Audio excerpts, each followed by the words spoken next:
তোমাকে মেহেন্দি করে দেবে দিদি? ওই একই টাইপের পনির দিয়ে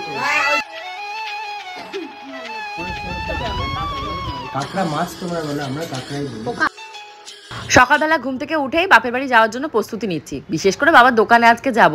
হঠাৎ করে ডাইনিং টেবিলের দিকে তাকিয়ে দেখি ওরে বাপরে বাপ, এখানে তো অনেক রকমের ফলের আইটেম জোগাড় করা হয়েছে। তো ফার্স্টে যেটা দেখালাম আঙুর ফল, ওটা কালকে এসছিল যখন স্বর্ণজিৎ নিয়ে এসেছিল। লিটিল গোল্ড আঙুর খেতে পছন্দ করে তাই।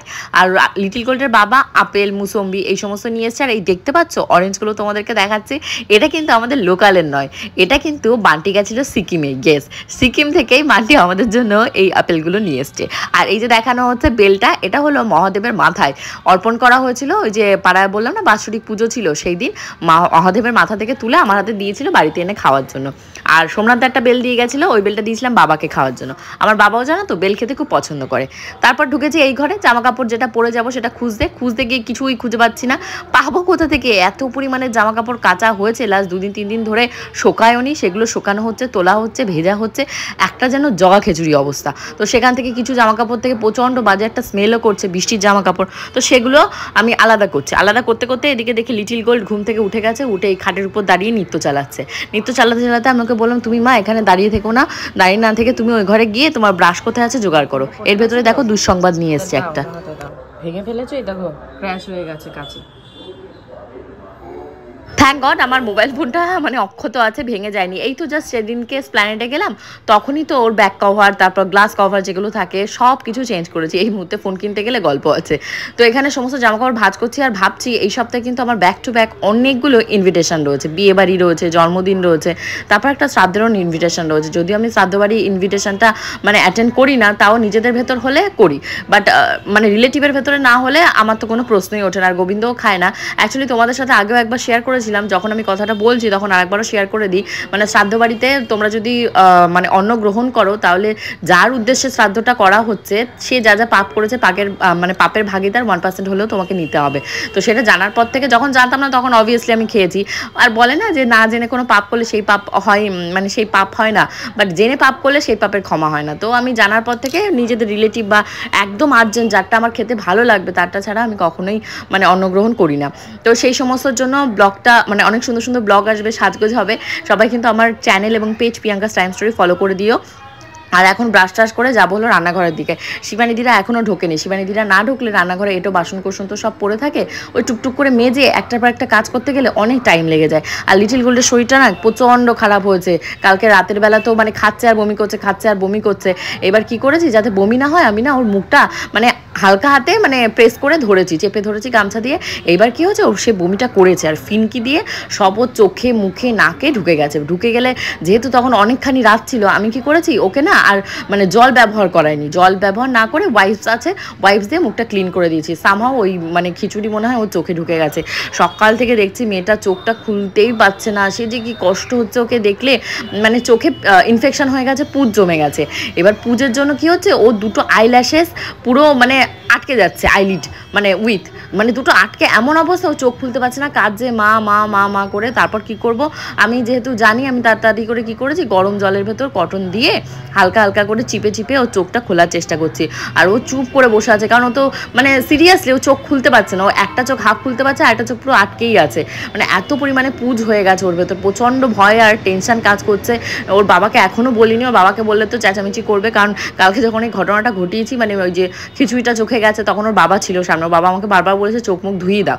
তো আমি বলেছি না, এই নিয়ে 3বার মেয়ের গা হাত পা জল দিয়ে ধোয়ানো হয়ে গেছে, এখন আবার এই মাঝরাতে আমি জল দিয়ে ধোবো না। এবার অবাধ্য হয়েছি, এবার অবাধ্যতার ফল তো আমাকে ভোগ করতেই হবে। কি আর করবো, আজকে একবার দেখি সন্ধ্যেবেলার দিকে ভাস্বতী ঘোষাল যদি হয় তাহলে দেখাতেই হবে। কারণ লাস্ট মনে হয় কতদিন হলো, প্রায় 2 সপ্তাহ হতে গেল, 2 সপ্তাহ না 1 সপ্তাহ একটু বেশি হচ্ছে। লিটিল গোল্ডের 2 ফাইল অ্যান্টিবায়োটিক শেষ হয়ে গেল, তারপর লিভোসেট্রিজিন, তারপর কাশির ওষুধ অ্যাসকোরিলেলেস সমস্ত শেষ হয়ে গেল। কিন্তু মেয়ের জ্বর ঘুরে ঘুরে আসছে, আর বারবার করে কাশি একটু কমছে, জ্বর আসছে, জ্বর একটু কমছে, নাক বন্ধ হয়ে যাচ্ছে, এরকম একটা সিচুয়েশনে রয়েছে। তো ডাক্তার দেখিয়ে আসাটা ইমিডিয়েটলি দরকার। তো আমি বাসি জামা কাপড় ছেড়ে টেরে এবার এসছি, শিবানীদিরা বাসন টাসন মেজে দিয়েছে। এবার আমি এসছি চাটা করে শিবানীদিদের দেবো, আর ওপাশে লিটিল গোল্ডের সুজিটাকে বসিয়েছি। অ্যাকচুয়ালি কি হয়েছে, গোবিন্দরও পেটটা খুব খারাপ গেছে। আগের দিন বললাম না দক্ষিণেশ্বরে গিয়ে 4খানা প্যারা ও খেয়ে নিয়েছে একা একাই। এইবার আমাদের লোভ গেছে সব, কারণ আমরা তো কালী মন্দিরে পুজো দেওয়ার জন্য লাইনে দাঁড়িয়ে রয়েছি, আর ও অলরেডি কৃষ্ণ মন্দিরে সবার আগে পুজো দিয়ে ওর প্রসাদও পাওয়া হয়ে গেছে। তো এবার ওর পেটটা খারাপ হয়েছে। তারপর হিঙের কচুরি টচুরি বাইরের খাবার খেয়েছে। গোবিন্দ বিশেষ একটা তো বাইরের খাবার কিছু খায় না প্রসাদ না হলে। তো ওর ডাক্তার দেখিয়েছে, ডাক্তার প্রায় 1000-1200 টাকার ওষুধ দিয়েছে।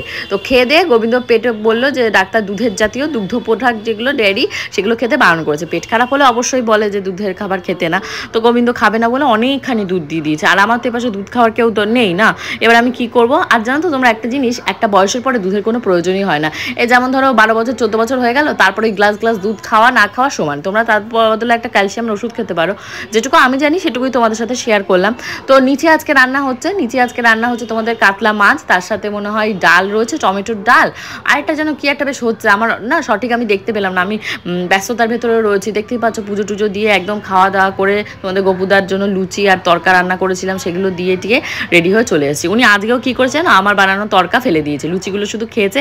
রাতের বেলা এসে আমি দেখছি এই হয়, ও বরকেও যে যেই তুমি খাবার দেওয়া বন্ধ করে দেবে, সেই লোকের বউরা যখন আদর যত্ন করবে সেটা দেখে এসে বলবে আমাকে যত্ন করে না। ফাইনালি দেখতে পাচ্ছ আমি রেডি, লিটল গোল্ডও রেডি।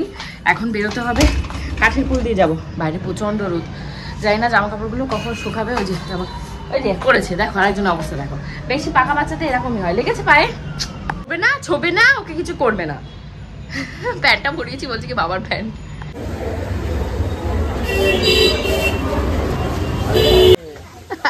একটু দাঁড়াবো, ও টুনটুনি হা হয়ে গেছে। কি কে কি ওরা আসছে, দৌড়ে আসছে ওরা। কি হবে মা, তোমার সাথে ফটো তুলবে? তোমার কি ভালো নেই, মন ভালো নেই? হ্যাঁ না আমি উঠবো না, আমরা এখন এইদিকে যাবো। মা বলছে তুমি ওঠো আগে। কি বলছে? বলে মন্দিরে গেছিলে? আচ্ছা মন্দিরে না, বাড়িতেই মন্দির বানিয়ে নিয়েছি। চলো তুমি ওঠো, আস্তে আস্তে যাও।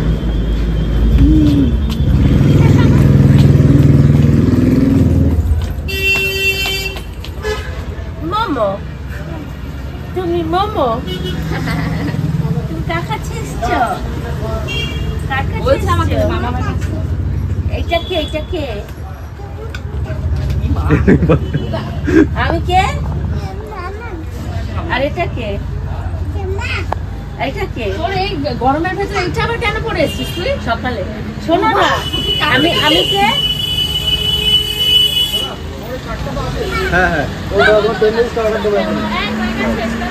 আগের দিন রাত্রে সেই কাঁকড়া মাছ আর কেটে তোমাদের গপুদা আনতে ভুলেই গেছে। ওনার দ্বারা এরকমই হয়। তারপর সকালবেলা আজকে কাঁকড়া মাছ কিনেছে, বেশি না, ছোট ছোট গেরিগুগলি টাইপের যে কাঁকড়া হয় সেইগুলো, আর দুই এক পিস হয়তো একটু বড় ছিল।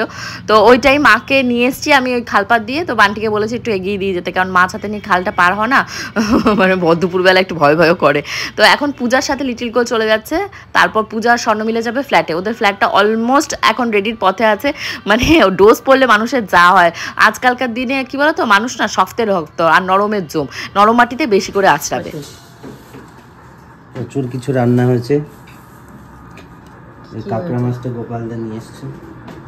কাঁকড়া মাছ তোমরা বলো, আমরা কাঁকড়াই বলি। পোকা না, মাছই বলি, এই কাঁকড়াই বলি শুধু। আমি এখানে এসে প্রথম শুনলাম যে কাঁকড়াকেও মাছ বলে।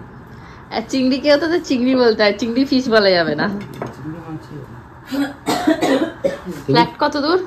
ফ্ল্যাটের কাজ অনেকটা এগিয়েছে, চলো যাই। না আমি আর যাই না, ওই খান্ডারের ভেতর। খান্ডার পরিষ্কার হয়ে গেছে মনে হয় এখন। এখন অনেকটা ক্লিয়ার। বাথরুম দুটোর কি অবস্থা?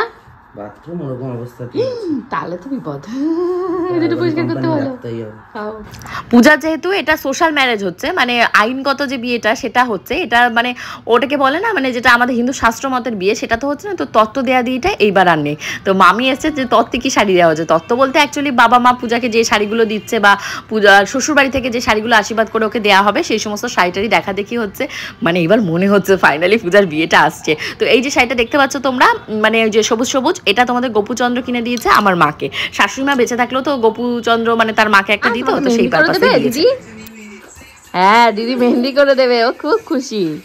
মেহেন্দির দিন ও এই লেহেঙ্গাটা পরবে, এই লেহেঙ্গা, নালে ওই বাইরে একটা চুড়িদার আছে সারারা, সেইটা পরবে। আমি এখান থেকে মামি যেই ঢুকেছে তার একটু পরেই গেছিলাম ভাস্বতী ঘোষালকে দেখি এসে কফি বসিয়েছি, তখনই মা ঢুকেছে। অ্যাকচুয়ালি মা গেছিলো আজকে একটা ইনভিটেশন ছিল সেখানে, পূজার বিয়ের মেনু টেনু তো সব রেডি করেই ফেলেছে স্বর্ণ পূজা বাবা মা সবাই মিলে। তো এখন আবার মা কোথায় ইনভিটেশনে গেছিলো, সেখান থেকে একটা কি আইটেম খেয়ে এসছে, ভালো লেগেছে, তাই বলছে সবাইকে ওইটা করব। তো ভালো হয়, বেশ সবাই মিলে আলাপ আলোচনা করে একটা ডিসিশন নিলে বেশি ভালো লাগে। তো এবার আমি ওখান থেকে চলে এসেছি, রাতের বেলা এসে আর তো রান্নাবান্না আমি আজকে কিছু করিনি। নিচে রান্না হয়েছিল, সেখান থেকে এক পিস মাছ ছিল কাতলা, তো সেটা দিয়ে তো তোমাদের গপুদা খাবে, আর কাতলা মাছ আমার বিশেষ একটা ভালোও লাগে না। তো আমি ভাবলাম চটপট করে মিষ্টি কুমড়ো ছিল, কচি কুমড়ো ছিল, আলু ছিল, তার সাথে চিংড়ি মাছ ছিল, ভাবলাম চটপট করে একটা সবজি মতন রান্না করি, তাই দিয়ে ভাত খেয়ে নেবো। আর আমার হাজব্যান্ডের অত তো আর এখন মাছ মাংস খাওয়ার মতন পাকস্থলীও বেঁচে নেই। ওই কোথাও নিমন্ত্রণ খেতে গেলে আগে যেখানে বললাম না 10 পিস খাসি মাংস খেতে পারতাম, এখন সেখানে 2 পিস খাওয়ার সময় ভাবতে হয় খাবো, হজম করতে পারবো তো, এরকম অনেকেরই হয়। কারণ ফ্যাটি লিভার, কোলেস্ট্রল এই সমস্ত যাদেরকে ধরে তারা কিন্তু বোঝে খেয়ে হজম না করার কি কষ্ট। খাওয়ার সময় তো জীবের ইচ্ছা করে যে এটা খাবো ওটা খাবো সেটা খাবো, বাট খাওয়ার পর পাকস্থলী তো হজম নিতে পারে না। তো এখানে আমি ভালো করে মিষ্টি কুমড়ো, কচি কুমড়ো ওগুলোকে ভেজে তারপর দিয়ে একটু পেঁয়াজ দিয়ে মানে মাখা করে ভাজা করে তারপরে যে আমার আদা আর কাঁচা লঙ্কা বাটা ছিল সেটা দিয়ে দেবো। আগের দিন কি একটা বেশ রান্না করলাম, তার ভেতরে রাতের বেলা ওই যে ছোলে ভাটুরের জন্য ওই যে তরকা রান্না করলাম, তো তখন কি করেছিলাম আমার পেঁয়াজ তারপর রসুন এটা যে বাটাটা থাকে সেটা ওর ভেতরে দিয়ে দিয়েছিলাম, তাই আর নেই, ওটা দিলে আর একটু ভালো টেস্ট হতো।